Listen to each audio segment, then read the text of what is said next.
Hello and welcome to Shahkovic, where today we're going to be talking about the two Euro semi-final games which featured Portugal against Wales and Germany against France. Now we do have our two finalists for this year's Euros in the form of Portugal and France. We'll take a look at both games and how the teams did, and then eventually we'll discuss what this could mean for the final. Now the build-up for the Portugal and Wales game was pretty much all about Ronaldo and Bale. I understand why, they're both the best players in their respective teams, you could argue, and they are also Real Madrid teammates, and they didn't really have the best relationships apparently early on when Bale had moved to Real Madrid for many reasons, and then so obviously this build-up was expected. This build-up did sort of overshadow what both teams have achieved so far, because Portugal, up until this game, hadn't won a game in normal time. Now that sounds crazy. They managed to get to the semi-finals without winning a game in 90 minutes. And Wales, they have won games in 90 minutes, but they had played superbly as a team, which was the key focus here. So obviously this build-up to some was a bit unfair, because you can't really say so much about Bale without saying anything about the rest of the Welsh team either. So the game did end 2-0 to Portugal. Now, whether that's fair or not, I'll leave up to you guys. Let me know what you think. But it was probably a bit harsh on Wales considering the tournament they had. However, in the game, I don't really think there was many arguments against it. Wales weren't at it at all compared to what we've seen this tournament. And Portugal have pretty much done what they've done all tournament. People maybe write them off, but they've done the same thing they've done all tournament. They are hard to break down, and they managed to score. The stats you can see on screen now will show you the comparison between the Portuguese and the Welsh team. Now I think Portugal had double the amount of shots that Wales had. Now obviously shots doesn't exactly tell you the whole story. However, if you look at the chances created again, it's very clear that Wales weren't really creating enough to be able to get anything in this game. Now as mentioned, the build-up was pretty much about Ronaldo and Bale. Now Ronaldo, no matter what you think of him, he stepped up. There's no two ways about it. You can hate the player for whatever reason, but when it came to the big stage, he stepped up with a crazy header. Like, let's not get this wrong. This is one of the best headers you're ever going to see in terms of the technique. In terms of technique, it was perfection, probably.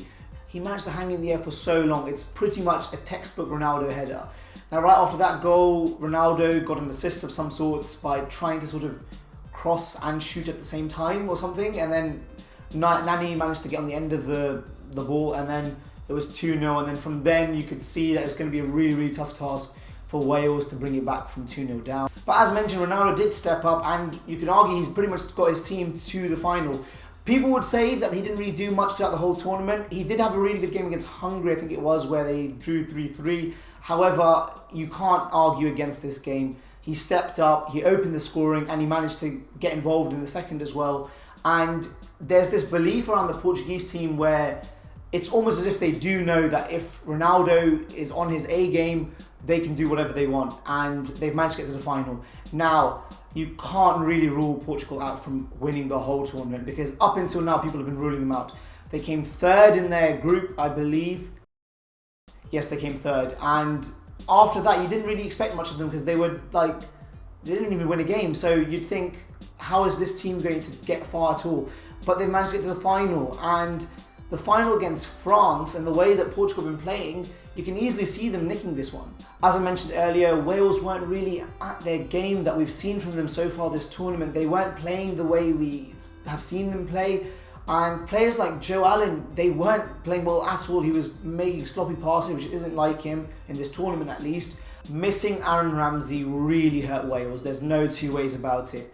Now, whether you think the UEFA card rule is fair or not, I want to hear what you guys think. Personally, I think it's quite ridiculous. I mean, 2 cards in 5 games got him a suspension, and ultimately it did cost Wales quite a lot, because Ramsey was the one that was creating the chances from the front, driving forward and actually making Wales tick in the final third. This was evident from the chances created. Wales did not create enough chances at all, and then when Ramsey wasn't there, Bale had to drop deep, and then ultimately he had to do a bit more, whereas you'd rather he can venture a bit more forward and let Ramsey do all that kind of work for him. But ultimately you can argue that none of the Welsh players were at it compared to what we've seen from them. Even Bale himself, there was a lot of build-up about Bale against Ronaldo, but Bale didn't really do much in this game, and it was almost as if Wales were slightly nervous on the big stage. Like the sloppy passes, that's just one indication of possibly the occasion getting to them. And then Bale, there was times where he had a couple of chances, but again, he was shooting from distance. We know he can score those goals, obviously, but sometimes you just need to sort of take a step back and calm yourself down a bit, which I don't think any of the Welsh players did. It was a big occasion, and you can't not be impressed with Wales. They've done superbly, every single one of those players, to get to this semi-final. But I just think when it came to it, it was a bit too much for them. And then obviously with suspensions to players like Ramsey, who were one of their main players, it wasn't going to be easy. But ultimately, you've got to give Portugal some credit, because like I said, we've been ruling them out. Well, a lot of people have been ruling them out, and they've managed to do it. They're in the final now. So I don't know, what do you guys think? Do you guys think Portugal can go all the way? Now let's get on to Germany against France, which ended 2-0 to the hosts France, which was a shock to many. However, if you look at how France have been playing, it probably isn't a shock. Leading up to this game, Germany hadn't trailed for a single minute in this year's Euros, and they'd only conceded 1 goal. So to concede 2 against France in one game is quite a big deal. It has to be said that this game, right from minute 1, looked quite exciting. Both teams were going at it. France had quite a bright start. You could tell straight away that they really wanted this. And this made the counter so much more exciting, because we know what to expect from Germany. Germany are that kind of team that they're very efficient. They tend to break down pretty much any team that's put in front of them, as you'd expect from the Germans. With the start that France had made, this made it even more exciting, because the Germans haven't really been put under such pressure before, in this tournament at least, and then France came at it quite fast and quite quickly with their attacks, which sort of probably alarmed them a little bit. And at the back, they were looking a bit weak without the likes of Hummels, so it wasn't exactly looking good for them in that sense. However, they have got very good depth, and they've got some amazing players on the bench as well, so they can't really complain from that aspect. But France did superbly. Now, the reason I'm putting France in comparison to Germany like this is because Germany played in a way where they passed a lot, but there was little end product, and they didn't really have a recognised striker on the pitch to sort of use as a focal point almost to play off, or to actually get some goals for them. France did have obviously Olivier Giroud, who did get a lot of stick in this tournament, but I'll get onto him later on. But I do think he had a pretty good game against the Germans. But if you compare the two, Germany bossed the midfield. The likes of Kroos, Özil, these guys were pretty much controlling the midfield for a large part of the game. Pogba and Matuidi, in my opinion, weren't really existent in the first half, at least for most of the first half. You couldn't really tell where they were. I don't really think they could cope with the Germans passing initially anyways. But then I think that's where the difference is. Germany are happy to be patient. They've got the players to pass around and to do all that kind of stuff. Whereas France were pretty much ruthless. They took their chances when they got them. And they had a few missed opportunities, but they were ultimately way more clinical. I think that's what the comparison can be made. France were a bit more ruthless in the sense that they want to try and score as quick as possible, whereas Germany are sort of happy to wait because they feel like they will score anyways. I think that's what the team let themselves down a little bit. They haven't got a recognised striker, and they just weren't ruthless enough, I don't think, and they tried their best. I mean, there was times where you just felt like no matter what Germany do, they weren't going to score. In the second half, later on in the last 10 minutes or so even, they had so many chances. It was ultimately just one of those days where it wasn't going to go for them. However, France had some standout players that contributed to this. Samuel Umtiti at the back, who came in for Adil Rami, I believe, and he had a really good game against the Germans, I think. Defensively, he was solid. Him and Koscielny had very, very good games. France definitely deserved this win, and the clean sheet especially, because the defence was very, very solid. And the fullbacks, Sagna and Evra, who a lot of people before the Euros had even started ruled out because apparently they were aging and they weren't good anymore, they can't compete with the athleticism, or they can't cross the ball and all this other stuff, but they definitely had some really good games. Now, one big talking point which I want to hear what you guys think about is the Schweinsteiger handball. Now, I'm not really sure what I think of it, because initially I didn't even see it until I can see why the ref has given it, and in my opinion the refereeing in this tournament so far has been really good, personally I think anyways.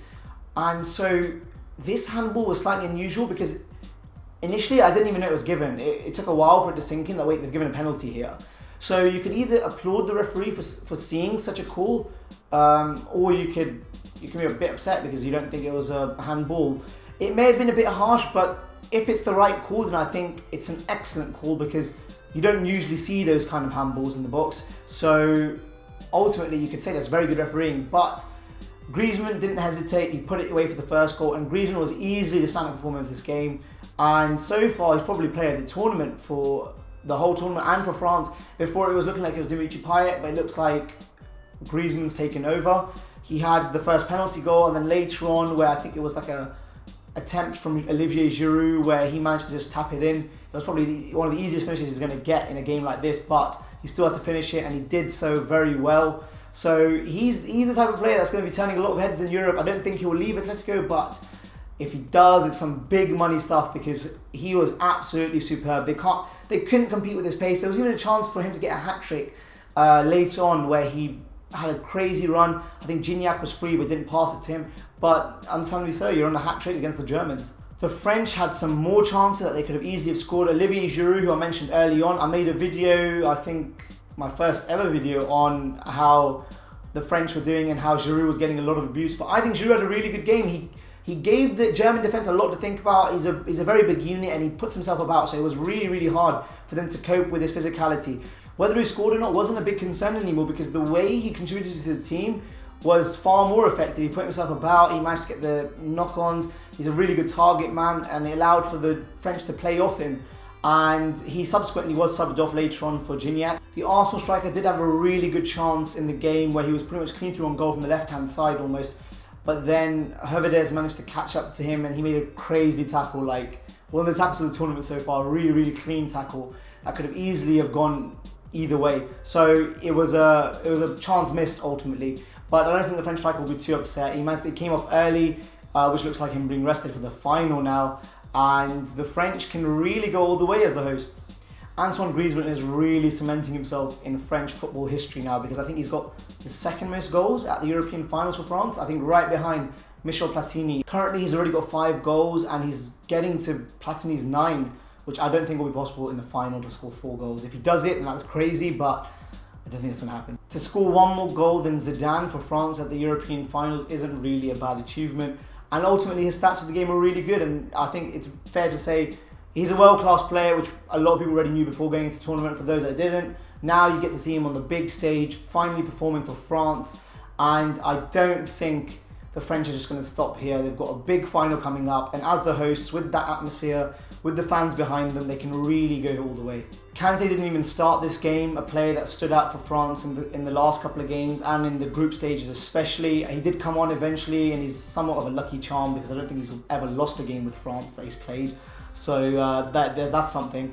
The ability to be able to bring on players like Kante to wrap up a game towards the end. This is what I've been saying throughout the whole tournament pretty much. That's what the difference is between France and some other sides where they've got quality on the bench and on the field. They've got those individual players, they work well as a unit, but they've got the individual talent to really change the game at any given moment. Ultimately, it was probably a fair result. The Germans will be really disappointed, but I don't think they deserve to win this game from how it was looking. I mean, once France got ahead, they were not going to concede a goal. And I think that's more than fair. Germany did have some really good chances, as I mentioned, and it just wasn't looking like their day. Lloris made some crazy saves in the game. Ultimately, France have got to the final. Now, a quick word on the final in the form of France against Portugal. Now, I don't know how many people would have predicted this, but ultimately, I think France were favourites. They're the hosts, the fans behind them, the atmosphere in the country is buzzing right now.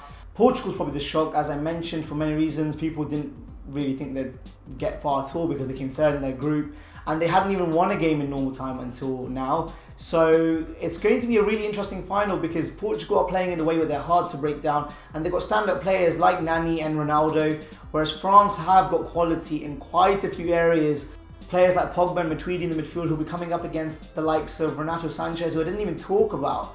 And he had a crazy game for Portugal, considering he's only 18 years old. Now, he's one that really has impressed many people at these Euros. And it'll be a really good test for him, I think, in the final, which I'm hoping he will start, against these kind of players. I think it'll be an interesting final because I genuinely can't call who will win because it's pretty much 50-50. Either team could win. You can't rule out Portugal. They've gotten all the way now. And the way they're playing is how you win games. You can't really say they've gotten lucky because they've been creating their own luck in a way. Let me know what you guys think. Who do you think will win the final in the end? And on anything else that I've talked about in this video. As always, like the video if you enjoyed it, subscribe for more as always, and share it with your friends. And be sure to follow me on my social media, especially Twitter, because I want to incorporate some sort of polls in the future in these videos. So do check out my social media in the description below, and I'll catch you guys in the next one.